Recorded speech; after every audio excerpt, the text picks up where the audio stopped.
So where's this hand played out of? So this is a semi-private game in Dallas, Texas. It's a 5-10. Semi-private in Dallas. Does that mean that it was in one of those card rooms?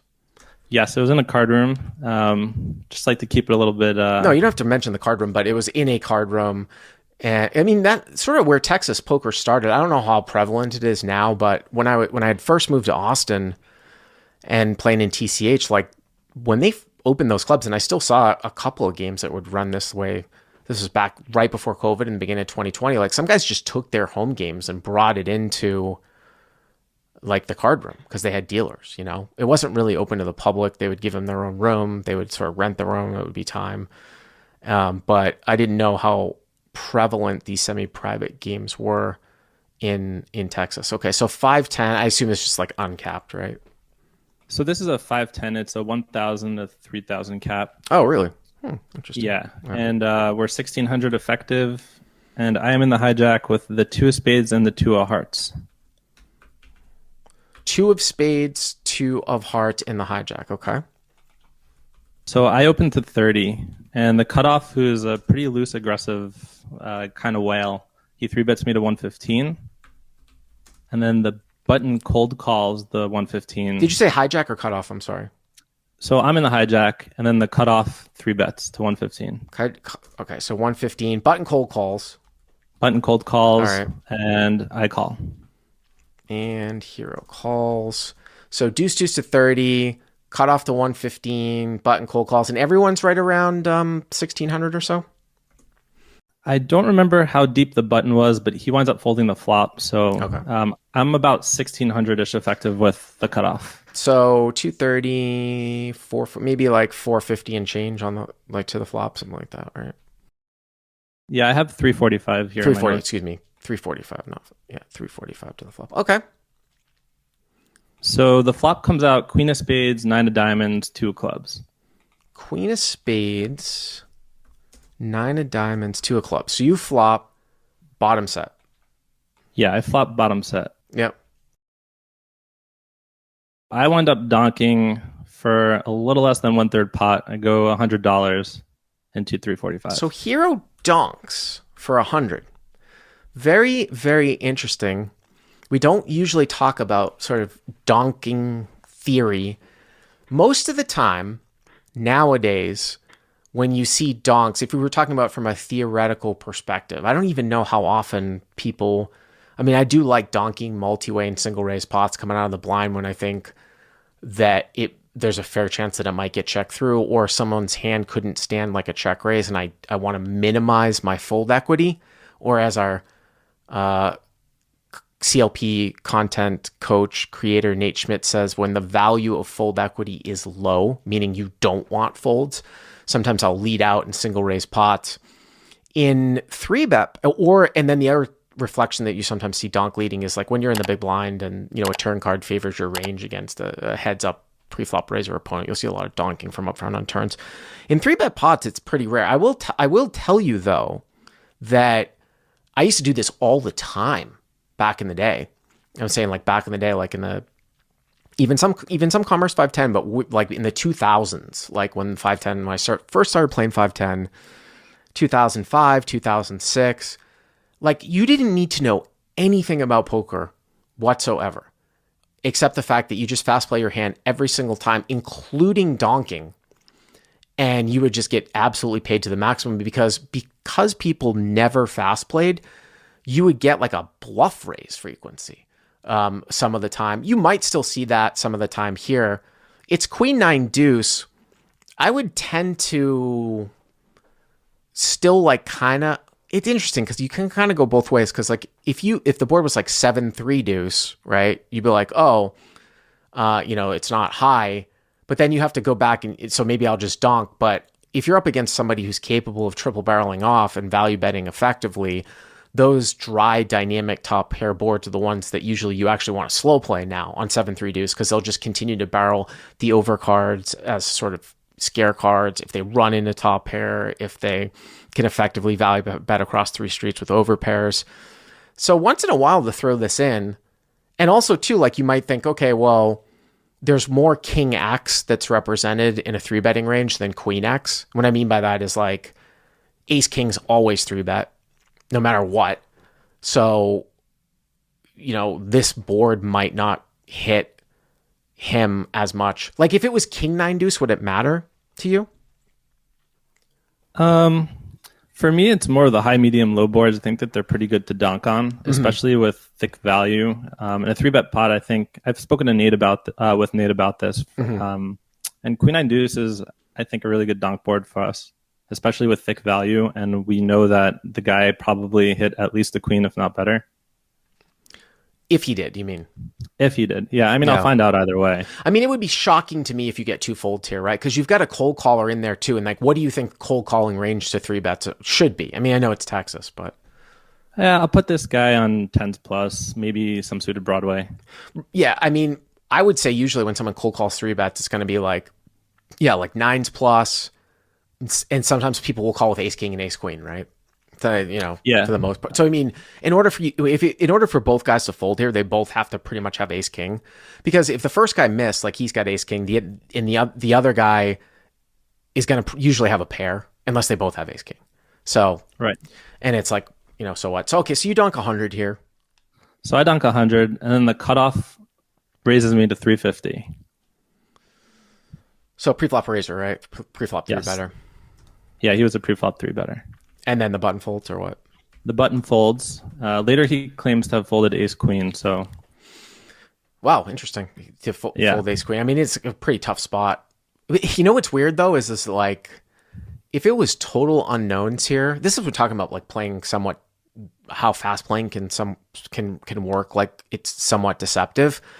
I would have a hard time. Well, put it this way: if I was on the, how often do I fucking cold call 3-bets? Not often, right? Somehow if I found myself in this manner, I'd have and I knew the cutoff was like maybe somewhat capable. I don't know if I would always just pitch ace queen right away. Like I might call the raise because maybe I'm out leveling myself, but I might be like, wow, the donker never has anything. And maybe the cutoff realizes he's got such a huge sort of range advantage. He can just raise, to try to get you off of something. So I'm going to freeze the action and call because my call looks so strong. And I might have 9-9 here in my range here too. Then we'll see what happens. You know what I'm saying? So I might not just toss ace queen if I was the button like right away. But now that he comes back over to you got an interesting type of situation here, because it's like, what are you going to do? So this was what I was saying, like back in like 2006, 2007, this is what I would want. I'd want the preflop raiser to raise, and then I would just bet 3-bet, and then we'd get all the money in all the time. It wouldn't matter, right? Now it might be a little bit different. Now you could consider calling to make it look like you're a lot weaker than you are. And usually what I say is the only issue with that is you're out of position, and what are you going to do on the turn? Because it gets checked back a lot on the turn, or are you just going to check jam turn? And if you were deeper, a check jam turn really looks very, very strong. However, if you call here, the pot's going to be like 1,000, 50, 1,000 and change. You guys are only going to have over a pot size bet left. So if he bets turn, you could just check jam and you're going to get the money anyway. So I would kind of lean towards a call here. Yeah. So I thought about it. I think a 3-bet here is way too strong. I think I'd just fold out everything better. And I wanted to keep his entire range in, even if he was bluffing and wanted to take another stab at it. I don't know if everything's... You think that if you 3-bet the flop, like aces and kings are going to fold all the time here? I think typically when we donk and we donk small, a lot of villains see it as really weak top pair or a draw. So maybe I have like Jack 10, or maybe I have like King Queen or Queen Jack suited or something like that. But I also think that villains don't respond to donks properly. So that's kind of why I also donked into him. Once he raised me and the button folded, I kind of put him on at least ace queen here. I was just planning on calling, and then I was going to donk again on the turn if a nice brick came. You were going to donk the turn. Again, what's interesting here is that, so you call, right? And the pot's, according to my calculations, 1,045, right? And you guys only have like 1,100 and change left, right? Right. So if the turn is a brick and you're planning on donking, is it just because you think like say the turn's like a 3 or a 4, or, there's a lot of bricks here, right? Like a 6 and below. Okay. You think that like someone's going to give you, or do you think that like ace, queen, kings, and aces are going to give you a card? You think they're going to check back for pot control with one pot size bet left? I'm not sure. I haven't really played with this guy before, so I wasn't sure about his specific tendencies. But in general, I think most people with value will probably just continue to bet. Yeah, I mean, or a bluff. So the reason why, I mean, I knew that this was going to be a donking call. We don't even know what the turn is, but I think with these stack sizes, Brad, I don't think I would be doing a lot of donking on the turn on bricks, because for the reasons that I talked about, I don't think a real hand's checking through here, like on a red 3. And then also you've got that portion of his bluffing range here too, that you've made your hand like, oh, you've got like Jack 10, or he's going to try to like really put you donked king queen, right? And you're going to see what he does on the turn. And now he's going to put the hammer down on you if you had a bluff. So with your plan of donking turn, I actually like it much, much better if you were deeper. I think with one pot size bet left, if he does have some bluffs in his range and you've played it this way, I probably like checking a brick turn anyways. What is the turn, by the way? So the turn is a 7 of clubs. Okay, so like I actually said that, I said 6 and below. It's actually a 7 and below, really. I mean, that still is a brick. I mean, add some straight draws in here too. So, I mean, it sounds to me like you donked the turn, right? With about a pot size bet left. Okay. Oh, I totally donked. Yeah. I was having fun with it. I think donking is so disrespectful, and to donk small, get raised and call, and then donk small again, it's so weird. I feel like people just don't know how to react to it. So how much did you bet? I went for about... Because you only have a pot size bet left, right? Right. Yeah. So I donked really small. Again, I went 350 into 1,045. So here bet's 350. If he makes the call, the pot will be like 17 and you'll be left with like 700, something like that. The only thing here is that if he has an overpair and you donk and you're sort of freezing him and he just calls, is there any card that could either scare you or scare your opponent?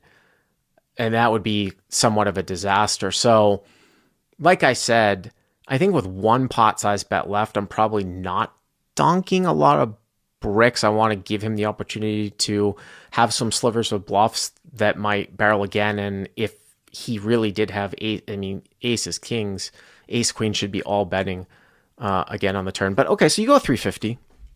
Sure, yeah. One thought in my head was also when the 7 of clubs came out, I was thinking maybe there's a possibility that he did this as a bluff with like ace, king of clubs, and now he turned a backdoor flush draw. Well, I mean, if any suits, right, that came on the turn because of rainbow board, any of those 3 suits, I mean, he could have that, but he could also have one of the other 2 suits too, if he was even structuring correctly, or what if you call it correctly, right? Sure, yeah, of course. Yeah. I dunked 350 and he like got really out of sorts and he just tanked for a little bit and he called. So, but cutoff calls. By the way, too, when you say like he might have like ace, king of clubs, let's say maybe like, so let's say he had king, jack suited with a backdoor on the flop, right? Spades, diamonds, or clubs, okay? And let's say he had king, jack of clubs, right? Or even if he didn't, even if he had any of the king jacks, can you see what I'm talking about? Like if you check the turn, you might get him to commit on the semi bluff. Whereas if you just bet here, he might just call. And then if he misses, he might just fold at the end. This is specifically with these stack sizes. Yeah, absolutely. I think this was a super strange line that I took. I was just having a good time with it.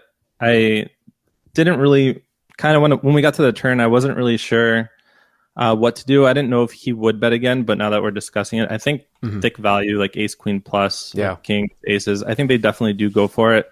And by the way, those hands also bet when you're deeper too. But the difference is that then if you all of a sudden put in a check raise, you might start getting some of those hands to fold out. So the reason why I like the donk better deeper is because I don't want him to fold to a check raise on the turn. But here, because the stacks are so shallow, he's not going to. You know what I'm saying? Because he's going to commit on the turn. So he calls and the pot's 1745 now, and it looks like you guys have seven, like what, 800 and change left, something like that. Yeah, we have about 800 left. It might have been a Okay. little bit more. It might have been a little bit. Yeah, probably a little bit more, but just for the sake of making it easy, it's about 800. Okay.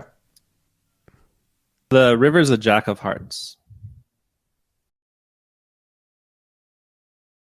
I mean, it doesn't matter, right? You get half a pot size bet left, right? I mean, if he had king 10 and he runs into it, if he had queen queen and he runs into it, I don't think he has jack jack raising the flop all that much. Or like if he had 9-9, right? By the way, I think a lot of those sets and stuff still even just get it in on the turn with the backdoor flush draw coming in. I mean, at this point, you hope he's got ace queen, kings or aces, and it is what it is, right? So I assume you ripped it. Yeah, I just ripped it. Yep. I also feel like if I did have Jack 10 and I wanted to turn it into a bluff at this point, I mean, maybe he would put me on that a little bit, and then that way I'm kind of just bluffing with the pair. Oh, Just you mean because like my line, to call yeah, just down? because I went donk donk, as if I were on a draw. See, I would think the exact opposite. I would be less likely to think that you have Jack 10 if you ripped a Jack here on the river because you hit a Jack. Because that's the pattern that I see, is that people don't bluff enough with sort of medium strength showdown value that's rarely good. So if I was your opponent and I was sort of saying, oh, maybe he's got some thick value some of the time and then Jack 10 some of the other time, I'd actually be bothered by the fact that you're ripping in Jack here, because I would think that would cut out your Jack 10 a fair amount. But okay, so you rip it all in. So I rip it all in, and he just goes into the tank, and he tanks for about maybe like a minute, and he calls, and I turn it over, and he just mucks. Did you ever see what he had?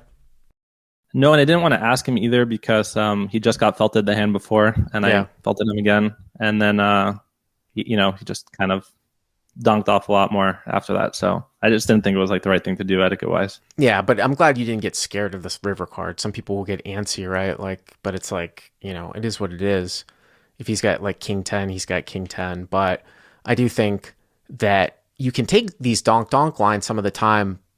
But I will say that if you're donking, especially in a 3-bet pot, because it's so unorthodox for like 1/3 or less than 1/3, like you did, there should be some bluff raising frequency from your opponent, because it's such a rare line and they think that you're just sort of finding out where you're at, especially if you do it like on a low board. But then on this turn with one pot size bet left, like I said, I think that the value still bets off and you still get the bluffs to bet as well. Like there's different scenario. I mean, if you flip a board around where it's much more wet, like I don't know, Queen 10, a really, really connected board where there's a lot more, where, half the deck isn't good.